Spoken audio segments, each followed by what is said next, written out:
Welcome back to Raised Between Worlds. I'm Olivia, and today we are going to be diving into the character of Billy Batson, also known as Captain Marvel and Shazam. Billy Batson exists on the mainline DC Universe Earth called Earth Zero. He was first introduced in 1940 in Wiz Comics number 2 and then later reintroduced in 2012 in the Justice League Volume 2 number 7. C.C. Batson is Billy's biological father, and he is often portrayed as a kind and principled man, a man with a civic spirit and a quiet sense of responsibility. But his presence in Billy's life is short-lived. Whether it is due to death or disappearance, Cece is gone before Billy can ever rely on him, leaving him behind more mystery than a memory. Now, Marilyn Batson is a little bit harder to explain. In certain continuities, she survives, but she never returns for Billy. And when Billy does eventually track her down, she admits the truth. She always knew where he was. She just didn't come. And that kind of loss doesn't come with reasons. It just comes with silence. For Billy Batson, his parents were not erased. They were absent. Not because they vanished, but because no one ever filled in the rest of their story. Billy entered the foster care system and stayed in that system for years. Group homes, short-term placements, adults who only viewed him as temporary. He grew to expect instability. But Victor and Rosa Vasquez were different. They did not view him as temporary.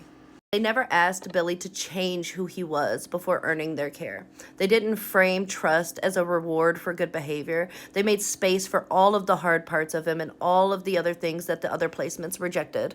Now, he was eventually adopted by Victor and Rosa Vasquez, but the family that he existed in existed long before any paperwork made it official. They weren't saviors. They were consistent. And for a kid who has never had consistency, that was everything. Billy wasn't adopted through kinship or placed with people who knew his family. He was raised by a system built to function without ever knowing who he truly was. His early years are scattered across multiple homes, case files, unanswered questions. He didn't grow up in secrecy. He grew up in absence. That meant no stories, no keepsakes, no versions of his life that made sense when he asked where he came from.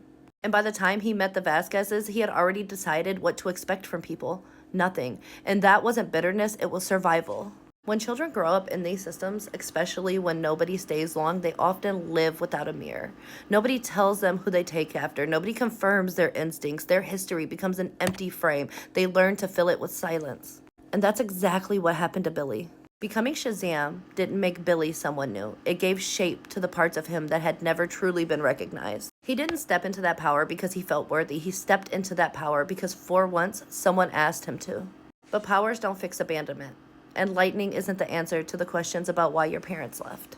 Billy wasn't struggling with reunion. He was struggling with everything that came before it. He was struggling with all of the years where he had no idea who he belonged to. Children who grow up in